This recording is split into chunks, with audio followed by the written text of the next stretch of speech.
All right. Good morning, everyone. Welcome to another Mindset Monday. I'm super excited about today's topic, and I have a guest that I've gotten to know over the last probably year or two. We kind of connected through social media and Facebook, and she had me on her podcast, and now she's come on to my video log, and we're going to talk a little bit today about overcoming self-doubt and starting before you're ready. And I think this is a really interesting topic because we all have self-doubt, whether we admit it or not. There's every single one of us doubts, kind of what we're doing from time to time. And the second part of that is just whenever you have an idea, a project, a business, whatever you're going to launch, and we're going to talk about Amanda launching puzzle pieces here shortly. It's important to go. Sometimes speed is key. That's something that Kelly, I see Kelly on here, and she tells me a lot. Hey, don't be perfect, be fast. And then talk about how we're going to fail forward. But let's jump right in. And first, I want to introduce everyone to Amanda Owen. She kind of started, and I'll let her tell a little bit of her journey, but she went from a coach and a teacher to running her own nonprofit. And I was kind of looking at some numbers. She started her first year with about $234,000 operating budget and 7 staff. And over the past, 10 years, she's grown to multi-million-dollar budget. And is it 70 staff serving over 300 clients? Is that right?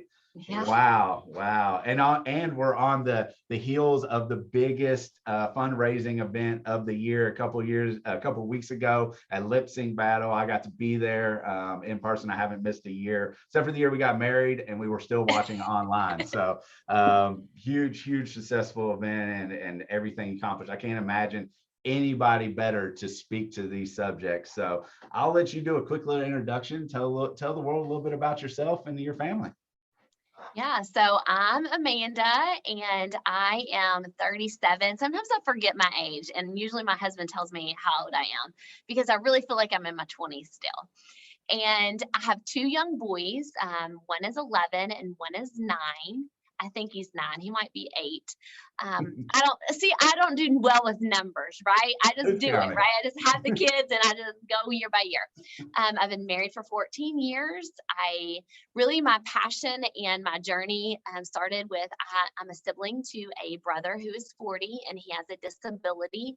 And really that's the center of my why. That's the foundation of the person that I am and the person that I've become, whether that's how I've become as a mom, how I've become as a daughter, in my marriage. All of it centers around the love and the compassion and empathy and knowing what I do for a living now. That's why I became a teacher. Then I started my own nonprofit. So yeah, and I'm started a podcast. I wrote a children's book. Like, it's crazy, the things, right? And it all centers around really that childhood interaction with my brother and my family. So it's amazing what our what our lives are like when we grow up. It's amazing how much our childhood impacts the person that we either overcome to be or we are aligned to. So that's me. That is you. And she also writes in the newspaper. She mentioned the children's book, the podcast. And go ahead and you got to name drop your podcast. I mean, we got to promote it because it's one of my favorites. That I listen to. Fuel Your Purpose by Amanda Owens. So any of the podcasts that you listen to, any platforms, you would find it on there. So I'm super excited now. I think it's been about a year that I've launched that podcast. And really, I mean, what we're going to be talking about today is that's really changing. I pivoted through, I fell forward through a lot of that process. And so everything, all of the things, the blogging, writing in the column and actually being going to speak and doing all these things, I'm still figuring it out, right? Like, that's why I'm here today. I'm still trying to figure it out. And so I'm super excited to be able to share. I think one of the things that I've learned that I'm really passionate about, everyone set me up to fail at everything I did. Like, no one believed that I could do it. 1, because I was young, and 2, because they thought I was just a pretty face. And so, there's no way that you can do that. So I think I was set up to fail. And now that I've learned how to figure out what that looks like, I just want to grab people by the arm and like, come on, you can do this. Let's do this together.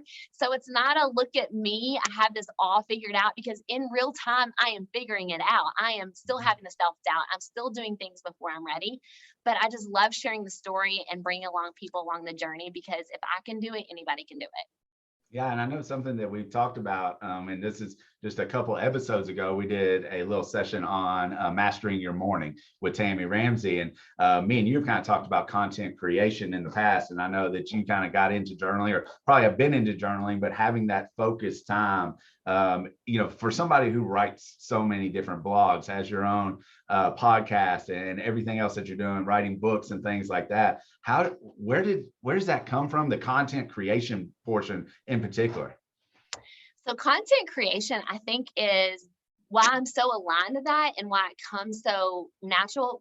Whenever you're listening to the podcast, or whenever you're seeing a blog post or a blog article, or even my column that I write monthly, everything is driven by real time of the life I'm experiencing in the moment. It's really raw and real within me. So content is capturing my life and aligning it to my purpose. And I think so many times we forget that we have a story to tell, and we don't feel like people can relate to that story. And so many times I hid behind that. I hid behind, well, I mean, why would I tell my story? Why would I be so vulnerable in that I cry myself to sleep at nights when I'm also the most happiest person and very content with what I'm doing. But, like the pressure and all of this stuff. And so once I realized and I shared some of that vulnerability, I was like, oh, and I got the feedback I was like, whoa, okay, well, maybe then more people can relate to this. And so then my mornings and driving that content and mapping that content out, it really allowed me, it's on kind of my own therapy, really. It's allowing a person to see my heart and hopefully be relatable again, to like join arms with me and come along. And really the morning routine helped me. Like I say 30 minutes a day. So 30 minutes a day I spend writing, whether it's a journal prompt or whether it's something that's on my brain. Like even last night I woke up like 1 a.m. I'm like, okay, I got to get this out. So I'm like typing at 1 a.m. last night because I couldn't not, right? Like I just have to get it out. And so it's maybe a little selfishly of my own therapy. No, I love that. And your passion shows. Like you can tell that you're very much in alignment with what your big why is. And the story is something that I struggled with also, as far as talking about just getting going before you're ready. It's part of the reason that I kind of started to put this together. I did a little series on Mindset Monday last year just to kind of warm myself up. And then I was like, hey, I need to just go all in and not worry about it being perfect. Like just go and I'll figure it out and I'll get better and better as I go along, which is kind of part of the topic that we're going to jump into. So before we get into that, I always got to talk mindset. Me and you've talked mindset previously in the past. How has your mindset impacted your growth? Because what you've done with that nonprofit is nothing short of amazing, and not a lot of people have gotten the results you have. So what do you contribute that to, and how did mindset play in? So mindset really is everything in your entire life, of how it's how you flip the script, right? Like I always talk about a lot of times is, I could either look at the cards that were dealt to me and throw myself a pity party, or figure out why me, why this, or and maybe look at, well, maybe there's another person better than me, right? Like that imposter syndrome that we, goes into self-doubt and all of that. But when we talk about mindset, really the mindset of how we show up, I always ask, like, do I want to be the person that's putting energy into the room or pulling the energy out of the room? And I really wanted to be the person that's putting the energy in the room. And in order to be able to do that and grow the way that I wanted to grow, and opportunities happen, it wasn't that people were banging on the door and saying, hey, Amanda, you want to do this? I mean, now those opportunities seem to come a little bit easier, right? Because people know that I will be willing to wing it and do it before I have it figured out. But I think in the beginning, more people were closing the door in front of me. So I really had to be, and that's detrimental. Like it could really psychologically set you up to fail and make you think that you're a failure. So I think one of the things that I've really learned over the past 10 years of starting my nonprofit is my mindset starts with me and how I feel about my own self. Mm. And it takes a lot of work, and it takes knowing how, like, it's easy when things are great. Like, it's easy to have a mindset when your routines, you're getting up early in the morning, you're checking on the boxes, drinking the water, all of these things. That's easy to have a great mindset. But what I'm really trying to condition myself is when I'm in that valley and not the peak, what is my mindset then? Because it's only me that's going to be able to pull me out of that valley. And so that's really in business. I mean, you know this, Matt. I mean, there's a lot of peaks and valleys, but it's how you overcome your valleys that really set you forward. And the only way you overcome that is truly your mindset, and how either it's a step back or it's a set up. And I've always looked at everything's going to set me up for something bigger, and so you can look at it as an opportunity, or you can look at it as the worst thing ever. So it's really cultivating that way of, how do I want to show up, and how do I want to pull myself out of the valley. And really, when I was younger, I'm going to elaborate on almost every question. I'm so sorry. Oh, you're um, good. I love it. Like I'm writing down notes as you're going.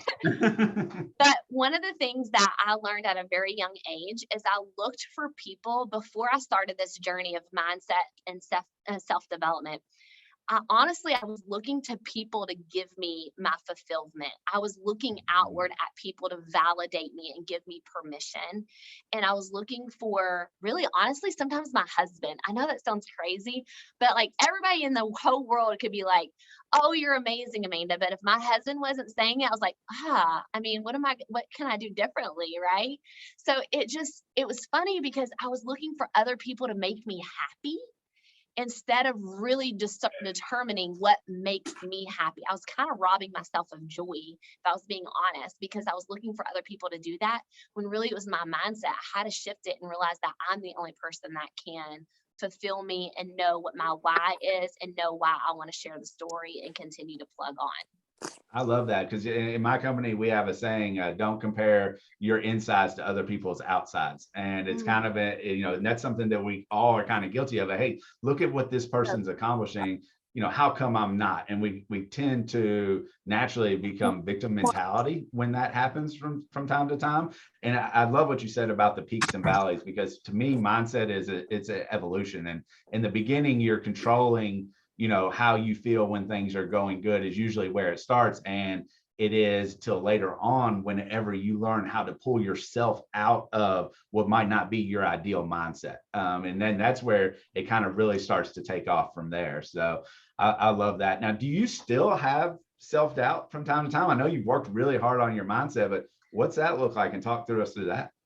Every day, 30,000 times a day, I have self doubt. And the thing about self doubt is it doesn't hold me back anymore. Like, I can have it. I think it's natural. It's human instinct. And I don't mean to say it's different between man and woman, because we all have self doubt. But really, I think that there's this compare and compete mentality that's where the self doubt comes on. Like, even just showing up, even today, like, why the hell am I talking to you right now about mindset and self doubt, when I'm the one that, like, still trying to figure out how to have the best mindset, still trying to figure out how to overcome my own self doubt. But the thing is I just don't let that determine me showing up in the step forward and continuing to drive, right? Like, I might have it, but I'm able now. The difference is I'm able to recognize and knowing what to do with it. Like, okay, Amanda, are you having self doubt because you just compared your chapter 1 to somebody else's chapter 15? Or are you having self doubt because you're not feeling yourself? Like, usually I can tell. And I wasn't able to tell before I started doing a lot of self-doubt development. I wasn't really able to tell or recognize what that was happening, like that self-doubt. I was just, they say there's 10 to 15,000 thoughts that we have in our brain a day, and 80% of them are negative. Yep. And so I was like, okay, when you think about that, that tells you you're doubting yourself before you even gave yourself a chance to even start, right?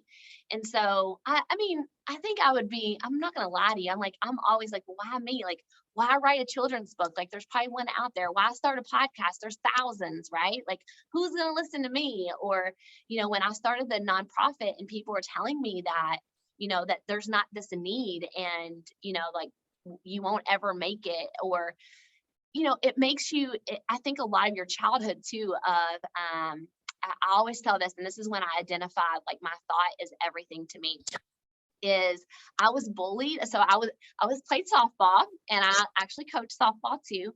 But I was a fast pitch pitcher, and I was really good. I was good in my era of time. I could never be that good now. But I was young and I was good, and I was bullied for being good. It came from jealousy. It came from being the center of attention, and getting all the accolades behind that. And so because I was bullied for being good, I tend now to not want to be good. I tend now to, even like that even happened as a child.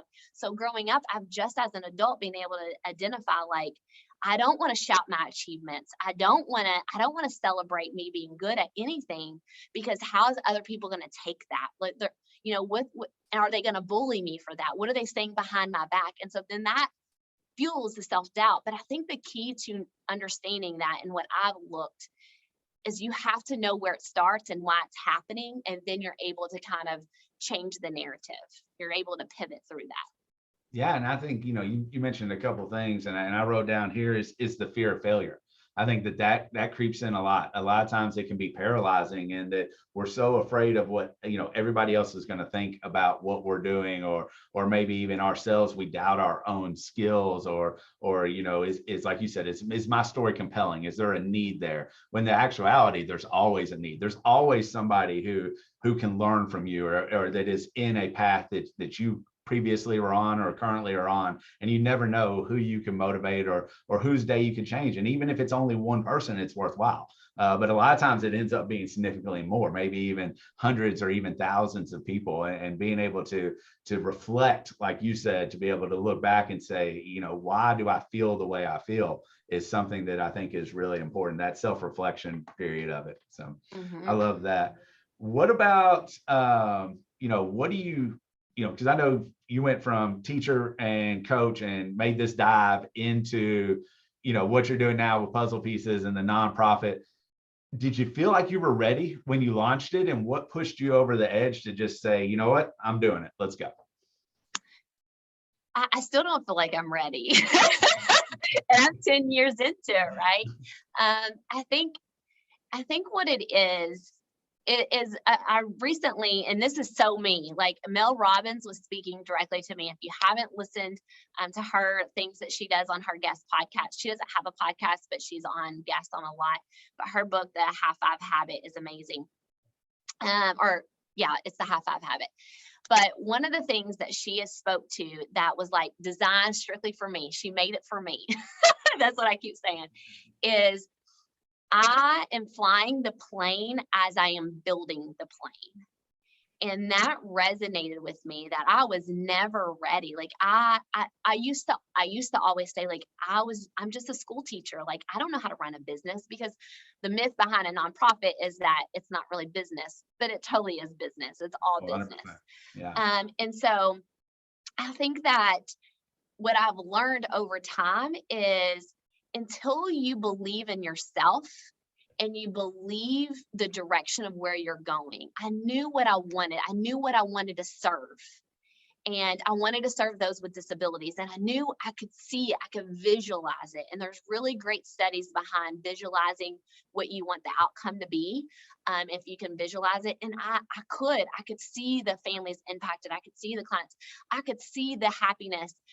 But I just didn't know how to get from where I was as a teacher to that visualization of what I dreamed about and what I wanted. And I realized there was never going to be a time that, we always say someday. Well, someday maybe that will happen, someday. And that someday never comes, right? Like, it's cliche, but it really does never come unless you just start, like, the baby steps. It's really Now, if I was to look back 10 years ago, I never dreamed what I'm dreaming right now, right? Like it just, you I think your start to dream learn how to, evolves, right? It yes, evolves over time. Yeah. yes. And there's this thing I call it mojo. I think it's in a book. I can't remember the book right now, but they talk about mojo. I think it's a realty book. Honestly, I think it is. The compound habit or effect, A I think. compound effect. Yeah. Yeah. Yes. He talks about mojo in there, and that's momentum. And that is so true that if you set and you keep thinking about what you want to do and you're never going to take the baby step or cultivate the habit or put yourself forward, you're never going to commit. You're never going to create that mojo to involve and to make things happen. Right. And so the hardest step is actually saying you're going to do it. I'll never forget, like, so that was 10 years ago. And I quit my teaching job and I knew what I needed whenever I was going to quit. And everybody thought I was crazy that I was going to leave, security and summers off and all of this thing. But I knew my why. I knew I could see it. I could visualize it. And I set like three things. I didn't know how I was going to do it, but I said, okay, if this happens and this happens, I have no choice. I got to, like, I got to jump. And those two things happened, and because God made them happen. And I jumped, feet forward, and I failed every single day. There's something I failed at, but honestly, if you think that you're ready and you think that you're going to be perfected and you're going to do it, right when you're ready, you are probably going to have more failure that you're not going to ever overcome. And the reason I say that is what I believe in is that if you start and you think that you've planned everything and you haven't prepared for failing and you haven't prepared for the barriers and they happen, you're going to be kind of struck. You're going to be frozen in real time because you didn't plan for that to happen. I planned me not knowing what to do. Gotta get ready for that curveball, right? Because it's going to Yes. come. It's going to come. So I think that's what we have to, you're never going to perfect it. You're never going to be ready. You're never going to, like, we've started so many like new divisions. And I even told my husband, he just recently quit his job and started his own company. And it's funny because I was more scared for him. And now I realize why people were more scared for me. Right. But I knew that this was his alignment. And when you can align and you can be your most authentic self, it doesn't matter what the books tell you. It doesn't matter what so-and-so's doing over here or the right way. When you're doing it your way and you're being your most authentic self and you know your why, it is no one else's why and no one else is you. And so I just kind of lead with that now. And that's what kind of makes me do things when I'm not ready. Yeah. And I And think build a plane. being in touch with that big why is what drives you. What we were talking about, the peaks and valleys before, when you're in alignment with what your big why is, and it's what can pick you up on those days that you're not quite feeling it or even feeling yourself. And then I know one thing that for me in particular, when I had a mindset shift, it was really about it's either win or learn, and there are no losses. So I was always afraid of, hey, what happens? This is where my self-doubt would kick in. Like, what's the worst case scenario? Like, if you look at my DISC profile, and different personality studies, I got a little bit of skepticism in me. And that in the beginning, when I was younger, before I learned to control it, really held me back. And when I shifted my mindset to, hey, I'm either going to win, meaning that I nail it, or I'm going to learn a lesson so that next time I go to do it, I'm that much more prepared. That's what will really help me overcome a lot of self-doubt personally. Mm-hmm. Oh, so true. So true. Every step back is a set up. That's kind of my mentality. I like that. I'm gonna have to write that one down too. So what are some of the effects that you noticed personally when you started doubting yourself, and maybe even some behaviors that you started to identify, oh, this, I'm going down this path? I think for me, it's when I'm not getting fueled. I really am in tune. And I think that that's where people are missing the mark. People are missing the mark and they don't really know what fuels them. They don't know what makes them tick, right? Or what makes them have that high energy. And, I could say, here's all the things that I do, but what makes me work and what makes me fuel does not mean that that's what's going to fuel you, right? And so I think we need to spend more time figuring out what truly fuels yourself. And that's going to be really, really important. And so what I noticed now when I have the self-doubt and when I'm pulling the energy out of the room, it's when I'm not doing the things that fuel me. And that's really when self-doubt creeps in. I may be scrolling on Facebook and and social media, too concerned about getting the validation of what everybody else is doing, or the Mm. validation of a like or a share, or whatever that is. How many views did I get on my latest, podcast or whatever, Yes, Yeah. yes. And that's one thing, because I know that about myself. You have to set boundaries to protect yourself against yourself, if that makes any sense. So it's funny you say that, because when I started the podcast, I work with somebody that helps me. Wonder Boy Media actually does all of the behind the scenes, and they upload it and stuff. I just record. And I said to him, I never want to know who's listening. I don't want to know the demographics. I don't want to know anything. I don't want to know the listenership. Because I wasn't doing it for that purpose, right? Like, it went back to the why. If I'm truly going from my why. But the moment he would tell me that, I know my own self, that self-doubt would creep in, Yeah. because I would be like, oh, I'm doing all of this work and only 5 people are listening? Really? Like, I know my own self. And so when you know that, and you know what can make you have self-doubt or make you go down this path that would hinder your mojo, then you have to protect yourself and set up those boundaries. If that is social media, then protect yourself against what that looks like, and set yourself up to knowing that's in understanding your why you're doing what you're doing, right? A lot of times mine's my environment. Here lately, like, I've 100%. been on quarantined myself because I had a big event, so I couldn't afford to get sick. So I've been working from home, and I haven't been in the office. And then, NTI happened. And so it's been hard to get back to the office. But today was really the first day I've been back into the office. And the number one thing that I did when I come through the door is I cleaned my office. I decluttered it, I reorganized myself, because environment is everything to your self-doubt and your mojo, and what you surround yourself with. And I do that at my house. I call it a reset. I don't call it a clean. I don't call it an organization. I just call it a reset. And because I need to reset my mind. I need to reset my mindset, and I need to reset how I show up.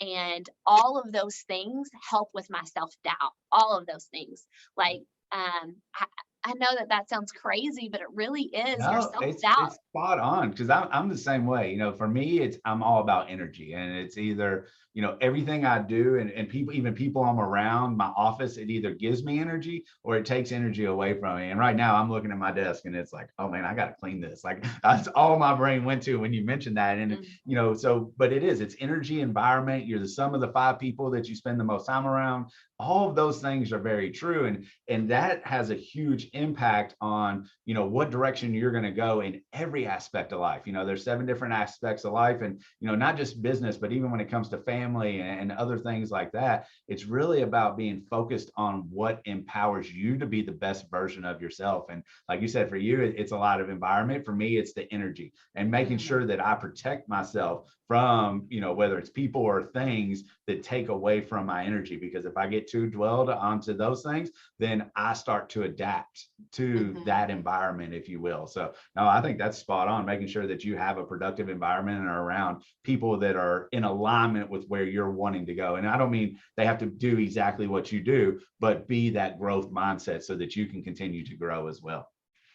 Right. And our subconscious minds are always going to default to negativity, is always going to default to our safe zone. It will always do that. Your mind is not programmed to want to feel unsafe or out of your comfort zone or plug for more. Like, my husband one day asked me, he's like, why do you keep creating more for yourself? Like, I mean, when will you be content? I'm like, I am content even right now.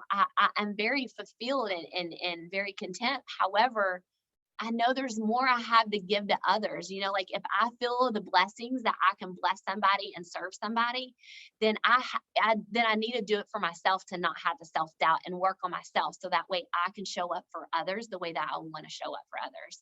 So I think it goes back to being able to cultivate the energy of what you need in order to serve the things that you want to serve, and it's okay to want more. I think sometimes my self-doubt would happen of like, well, maybe I shouldn't, maybe I'm being greedy that I want more, but I want more. Well, I believe in, because that happens to me every once in a while. And what really keeps me focused on continuing to grow is I got to make sure my world's big enough so that, and I'll give Kelly Harris the credit for this. She taught me this. I got to make sure my world's big enough that everybody around me can be part of it, meaning that, all of my staff, I want to have opportunities for them. And if I become content and feel like enough's enough, then I'm going to limit their next opportunity, which means I could potentially lose them. And I don't want that. So it's all about making my world big enough so that everybody else can fit inside of it. And I know that's something that you've done an amazing job at as well. So what is something that you felt like, we talked about failing forward and progress versus perfection and things like that. What does it mean to you to fail forward? Can you kind of just touch base on that a little bit? I think every successful person, or to me, and the books that I read and the way that I get my content and the people that I know, every successful person comes from something that was the lack in their life, or maybe when they're at their lowest. Because when you're at your lowest, or when you fail, you don't want to do that again, right? You want to learn from that. Like you even spoke to that, like I learn and I fell forward and I learned from that, and I maximize it for growth, right? And I think that how you view failures and has everything, it goes back to your mindset. It has everything to do whether or not you're going to overcome it and grow and be stronger for it, or you're going to let that define who you are, and it's going to hold you back from taking the next step because of the way that you think, well, if I didn't do this, or again, it goes back to your thoughts, right? Yeah. Like 80% of that negative thoughts. So when I look at failure, like I'm actually welcoming failure. And that's really kind of a bold statement to say. But if there wasn't failure, I would never even be in the position that I was at right now. Now, were you like that growing up, or is that a learned behavior? I think a little bit. I think that's where being an athlete came from. Like, you're not going to win every game, right? You're not going to pitch a perfect game. And so you could still be like, have a great game, but there's still going to be things that you're like, man, I need to practice this to perfect that, right? Or to get better by that. You're never, and when you perfect it, or you think you do, there's always going to be something else that you can grow to make better, right? It's about becoming at an elite level. And I always say that my childhood did not teach me how to learn how to fail forward, or my childhood didn't teach me how to have this drive for wanting more. What my childhood and being an athlete taught me, it taught me to how to make the sacrifices in order to get what I want. I had to make sacrifices a lot in my life. And I think that whenever whoever's listening, that it might not be that they're struggling with self-doubt, or they're scared that they're going to be ready and take that next step. It's that maybe they don't want to take the sacrifices that it's going to take. Because Matt, and I know, we don't get here by not having some sacrifices in our life. And I don't mean that like I had a sacrifice being a mom versus, and that's not the sacrifice I'm talking about. I'm able to balance both. But what I'm talking about is being in autopilot mode of just doing the day, right? Or watching TV and Netflixing, that's my double-edged sword. Versus doing the work, or getting up early, sleeping in versus getting up early. Like, those are the sacrifices that it takes. And sometimes I think that if we fail, like I just did a podcast recently, I'm like, you're going to fall off the wagon. Prepare that you're going to fall off the wagon, but you cannot let the wagon run your ass over, right? So you got to learn how to fall off the wagon gracefully, and know what you're going to learn to how to get back up on it. And that's in everything, whether that's your health, doing a business, or being a parent. Gosh, I feel like sometimes I'm the worst parent ever. I'm like, but like, you learn from that, right? Like, you're not going to be perfect in everything you do. And if you think that you are, then you have a lot of learning to do, right?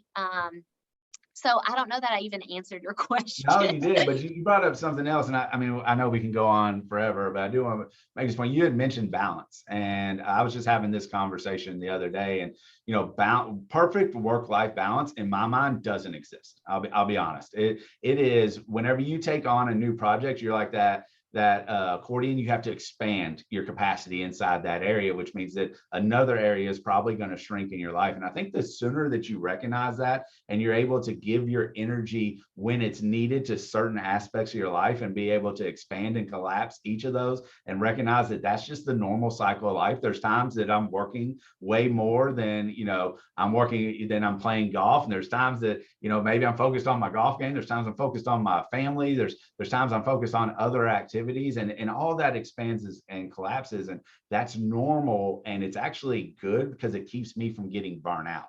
So that whenever I am expanding, I just took on a new office up in Ohio, and I see some of our Ohio peeps on there.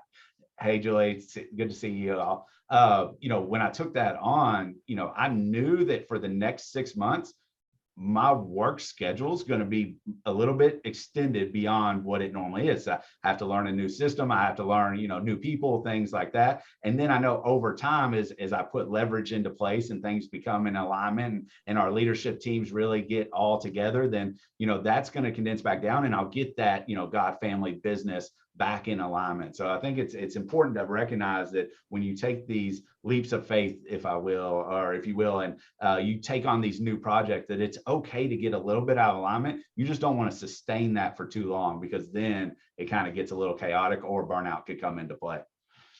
Right. Well, and I think I want to speak a little bit to what you're saying too, is I think what I've learned with balance, and I'm going to speak more to women, and I'm so sorry that I do this, but I think it's really, really important, because I think there's this emotional thing that happens that women are not given the same grace as men in whenever we're talking about being a working mom and doing all the things.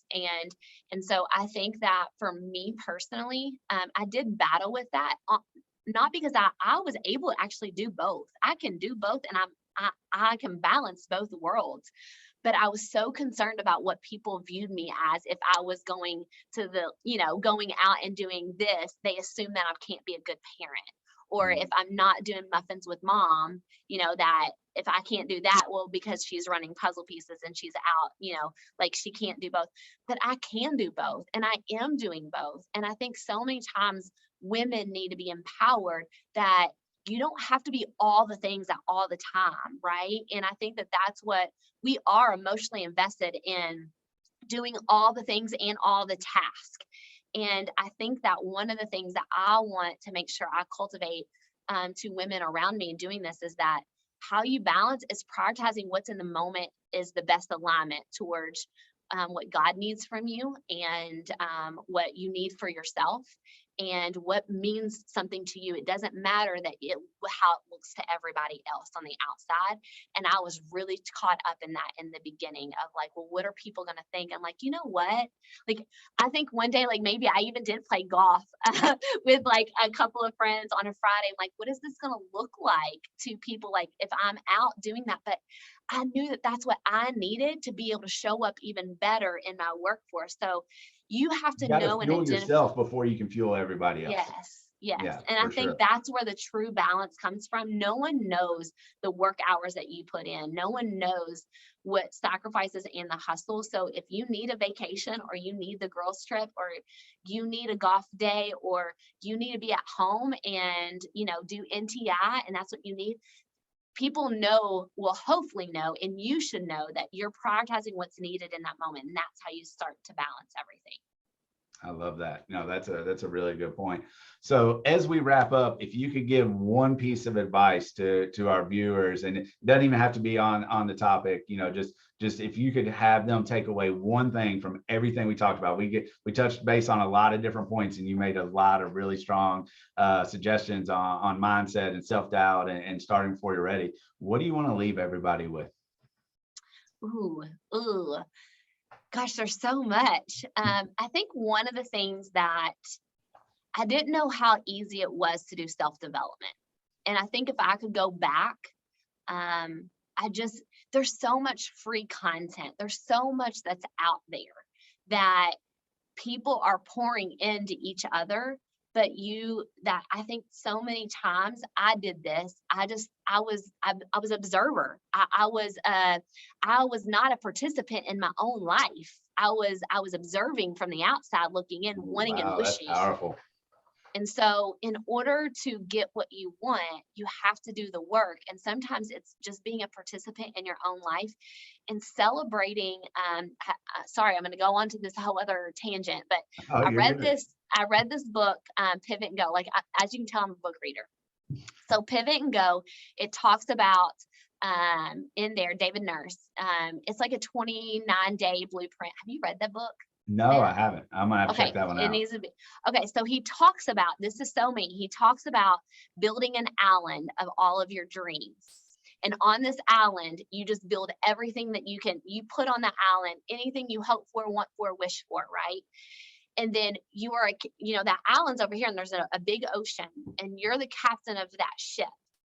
And when you're driving that ship and you're the captain, sometimes we want the straightest possible way to get, and we're not throwing out anchor and celebrating our wins, or we might hit a wave and need to figure out how to detour to another island before we actually get to our dream island. I did not. So I say this of what I wish that I would have done differently is I wish I wouldn't have waited so late to be a participant in my own life and celebrate my wins, honor the things that I've been able to do, and fuel myself to continue to go. I probably have spent the last 2 years really, truly doing self-development, reading the books. I know that sounds cliche, but it really So is. true. It You is gotta so develop is. yourself. Yeah, no, 100%. So everything I'm even saying is probably from a book. It's not my wisdom. It's the wisdom that's being poured into me, and I'm taking it and doing it. I'm not just saying I'm reading a book and checking off the list, right? Or I'm diving into a podcast and just letting it play in the background. I'm truly investing in the content and the stuff.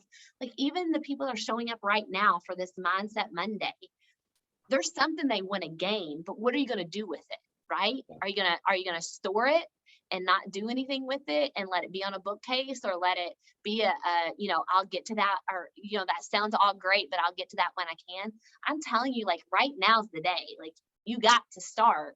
And I wish I would have done that so earlier in my career, because I waited too late to like really start pouring into myself and connecting with people that poured in and made me level up, right? And now opportunities happened that I never thought was possible just because of pouring into myself, really. So yeah, And on, I guess that's and it. on that, I would like to add that it's not just time on task, it's quality time on task. So last year, I set the goal of reading 24 books, and I read 24 books. And I accomplished the goal, and I went back and I could barely remember the first 4 books that I read outside of a couple of key points. So this year I actually did 12 books, but detailed notes on everything that I'm reading. So I have that point of reference, because I'm like you're way more creative than me. I'm actually not creative at all. I'm a big fan of R&D, which is rip off and duplicate. And I tell people all the time, I haven't had an original idea since 1982. I was born in 1980, FY. So everything that I speak on, I've learned from somewhere else, but I put that time in order to be able to develop myself so that I can get the results that I desire. And I think that's a huge piece too. So Yeah. awesome. Well, I'll tell you what, I really enjoyed this. I think you are absolutely amazing. Thank you for everything that Oh, you thank do you. for not only for our communities and people with special needs, but just the content that you put out and the self-development that you've made for yourself so that can pour into others as well. So everybody, name your podcast one more time, because I'm sure there's some people who would like to listen to you further. Fuel Your Purpose. And I do, like, so I'll post a lot of things on my Instagram and or Facebook. And so that's Pieces of Me by Amanda. So you can find me at either place, Facebook or Insta. I've started doing reels, which is so weird but fun. I got that on my to-do list. I'm starting up. It's so fun. It's so addicting though. But yes, Fuel Your Purpose podcast. And I do talk about a lot of self-development. Coming up in February, I'm actually doing this Love Yourself series, and it's really targeted to a lot of women. But when I say to men, I'm like, okay, you need this just as much, but men, don't want to say out loud that they need it, We right? need Like it they, more. I'll be honest with you. We need it more. We are taught to hold our emotions inside, and we got to be tough, and we can't love ourselves. And I'm very blessed that, I was raised around mostly women. So I got a little bit of that in me from sports and things, but was able to move past it. But I agree with you. I think that the more that men can learn to be in touch with their emotions and Mhm. not be afraid to work on their emotions, the better Yes. off that the whole world becomes also. Yeah. So. Well, thank you so much for this opportunity. I love connecting. So, Yeah, yeah, send, definitely. And like I said, check out our podcast, and then we'll be back next week, same time, same day, for another special guest. So thank you, Amanda. Have a thank blessed you. day. Bye. See ya.